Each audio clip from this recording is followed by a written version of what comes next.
ఆ రోజు నిర్ణయం రాష్ట్రానికి ఇబ్బంది కలిగించే పరిస్థితి వచ్చేది. ఏది ఏమైనా నేను ఇవన్నీ పదే పదే ఎందుకు చెప్తున్నానంటే రోజు రోజుకి నేను ఏదైతే ఆ రోజు చెప్పానో అవన్నీ అందరూ కన్ఫర్మ్ చేసే పరిస్థితికి వచ్చారు. నేను ఢిల్లీ పోయినప్పుడు కూడా మీకు ఎన్నేళ్ళు పడుతుంది, మీరు రికవర్ అవుతారా, మీరు బయటపడతారా, ఏమంటే ఈ రాష్ట్రం ఏమవుతుంది అని అడిగే పరిస్థితికి వచ్చారు.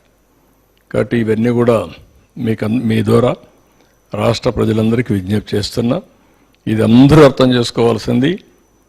మనం హాస్పిటల్ పోయినప్పుడు సర్ప్రైజ్గా మనం పోయేసి ఆరోగ్యాన్ని ఒకసారి మెడికల్ చెకప్ ఓవరాల్గా చేసుకుంటే ఇలాంటివి ఏవైతే ఒక పేషెంట్గా ఉన్న వ్యక్తి హాస్పిటల్కి పోతే ఒకసారి మనం హాస్పిటల్కి పోతాం, ఇమ్మీడియట్గా స్టంట్ వేయాలంటారు, లేదంటే ఇమ్మీడియట్గా మేజర్ ఆపరేషన్ చేయాలంటారు. ఆ పరిస్థితికి వచ్చాం మనం ఇక్కడ. That is where we are. దీన్ని రివైవ్ చేస్తాం, స్ట్రీమ్ లైన్ చేస్తాం. సార్ ఇక్కడ డెప్ట్ సర్వీస్ గురించి డెప్ట్ గురించి మాట్లాడినప్పుడు ఇందాక మీరు చెప్పిన దాంట్లో 3 lakhs సంథింగ్ ఉంది సార్. నేను ఫిగర్స్ కరెక్ట్గా రాసుకోలేదు. అవి కేవలం గవర్నమెంట్ బారోవింగ్స్ గవర్నమెంట్ కార్పొరేషన్స్ ఉన్నాయి కదా, అవి క్యాలిక్యులేట్ చేయలేదా? ఎట్లా అది ఆ కంక్లూజన్ ఎట్లా వచ్చింది చెప్పగలరా? అవి కూడా ఉన్నాయి. అవి కూడా ఇది వీళ్ళు లెక్కేసింది గవర్నమెంట్ బారోయింగ్స్ అవన్నీ ఇచ్చారు, నీతి ఆయోగ్ చేసింది.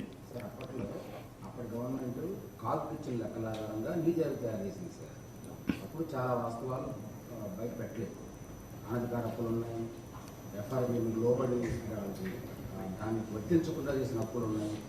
అవన్నీ లెక్కిస్తే మీ ప్రజెంటేషన్ అలా ఉంటే ఇంకా బాగుండేది సార్. ఇది నీతి ఆయోగ్ రిపోర్ట్. నేనేమంటాను, నీతి ఆయోగ్ లోనే ఈ విధంగా ఉంటే మనం ఎక్కడున్నాం, మీరు ఆఫ్ బారోయింగ్స్ అవన్నీ ఎక్కడున్నాం మన వైట్ పేపర్లో ఇచ్చా మనం. కాదు సార్, ఇదే పారామీటర్స్లో అవన్నీ కనుక కలెక్ట్ చేసి కనుక చేస్తుంటే ఎంత ఘోరమైన పరిస్థితితో ఇంకా కళ్ళగట్టేది సార్. అది కూడా ఒకసారి ఇస్తాను. ఇది పార్షియల్గానే చెప్పినట్టు సార్. ఇది పార్షియలే. ఇది వాళ్ళు ఇచ్చిన లెక్కని చూసి చెప్పాను తప్ప మనం మొత్తం చేసింది కాదు. మనం ఇచ్చిన లెక్క వేరే ఉన్నాయి. వైట్ పేపర్ లో చాలా డెప్త్కి వెళ్ళి ఇచ్చాం. అందుకనే మనం ఆ పెండింగ్ పేమెంట్స్ కూడా దీంట్లో లేవు. అవన్నీ లేవు కాబట్టి అవి యాడ్ చేసి ఇంకా వరస్ట్ గా ఉన్నాం. అదే మొత్తం వాళ్ళు చేసినట్టు ఫైనాన్స్ కమిషన్ బారోయింగ్స్ కూడా ముందు చేసుకున్న డబ్బులు కూడా లేవు.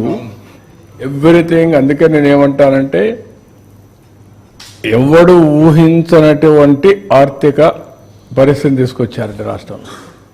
Never we expected.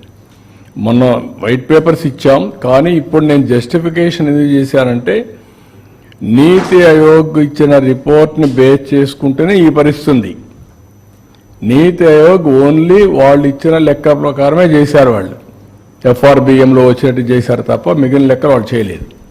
అది చేసి ఆఫ్ బారోయింగ్ కానీ లేకపోతే ఏదైతే అప్పులు ఇప్పుడు ఉన్నటువంటి అవుట్ స్టాండింగ్ బిల్స్ కానీ ఇవన్నీ చూస్తే ఎక్కడికి వెళ్ళిపోతాయి. అదే సమయంలో వీళ్ళు గవర్నమెంట్ ఆఫ్ ఇండియా ఇచ్చిన డబ్బులు కూడా ప్రోగ్రామ్స్కి ఇచ్చిన డబ్బులు డైవర్ట్ చేసేసి యూసీసీ ఇవ్వకపోతే మేము ఢిల్లీకి పోతే మేము వాళ్ళని అడిగితే వాళ్ళకు విష్ లిస్ట్ ఇచ్చేవాళ్ళు. మీరు అడుగుతున్నారు, బాగానే ఉంది, మీ కథ ఏంటి చెప్పండి, ఎట్లా ఇస్తాం మీకు డబ్బులు, ముందు 500 కోట్లు ఇచ్చాను లెక్క చెప్పండి, 3000 కోట్లు ఇచ్చాను లెక్క చెప్పండి అంటే ఇది ఎత్తుక్కుంటే ఆ డబ్బులు డైవర్ట్ చేసేసారు. దానికి డబ్బులు ఖర్చు పెట్టి యూసీలు ఇచ్చి ఇప్పుడిప్పుడు 73 డిపార్ట్మెంట్ రెగ్యులరైజ్ చేశాం. That is another problem. ఇంకా 10 దాకా ఉన్నాయి. మా దగ్గర డబ్బులు లేవు, ఇంకా ఏదో అవస్థపడుతున్నాం దానికి. ఎన్ని ఉన్నాయి? ఇంకా 10 ఉన్నాయా? 94లో 73, ఇంకా 21 ఉన్నాయి. సార్ ఇంకొకటి, ఇప్పుడు డెప్స్ ఇది ఒకటి అనుకోండి. రెండోది, మీరు క్యాపెక్స్ డిస్కస్ చేసినప్పుడు capital expenditure even social service expenditure కూడా డిక్లైన్ అయిందని చెప్పారు. లాస్ట్ 5 yearsలో గవర్నమెంట్ క్లైమ్ దట్, ఎవరున్నా గవర్నమెంట్ చెప్పింది మేము అడగాల, మాకు తెలిసింది అంతే ఉంటుంది. నాడు నేడు ప్రోగ్రాంలో ఎడ్యుకేషన్ హెల్త్ సెక్టర్ కింద స్పెండింగ్ జరిగింది అనేది government claim last 5 years. So దాని మీద ఖర్చు జరిగినా మీకు క్యాపిటల్ సర్వీసెస్ ఎక్స్పెండిచర్ కనిపించాలి. అక్కడ ఎందుకు తగ్గింది అది కొంచెం ఎక్స్ప్లెయిన్ చేయండి సార్. అంటే మనకు 5 సంవత్సరాల్లో అంటే దానికి బిల్స్ వాళ్ళు పే చేయాలి, అంటే వాళ్ళు ఖర్చు పెట్టారు కానీ కొంత bills ఎప్పుడు పెట్టి మనకు కొంత బిల్స్ పే చేయాల, అప్పు పెట్టేసి వెళ్ళిపోయారు కొన్ని. ఇప్పుడు 1,00,000 కోట్ల అప్పు ఉంది, ఆ 1,00,000 కోట్లు ఇవి కూడా ఉన్నాయి. కాంట్రాక్టర్స్కి ఇవ్వాల్సిన డబ్బులన్నీ పెండింగ్ ఉన్నాయి, అవుట్ స్టాండింగ్ బిల్స్ అన్ని పెండింగ్ ఉన్నాయి. ఇప్పుడు మేము హాస్పిటల్స్ కడతా ఉన్నారు, ఫౌండేషన్ వేసారు, కొన్ని బిల్డింగ్స్ కట్టారు, డబ్బులు పే చేయలేదు, వెళ్ళిపోయారు. సో దేనికి ఇప్పుడు మీరు క్లియర్ చేయరా డ్యూస్ అన్ని? ఇప్పుడు చేయాలి కదా, చేయకపోతే ఏమవుతుంది, అదే కదా బాధ. ఒకటేసారి చేయాలంటే ఎక్కడ ఉన్నాయి? So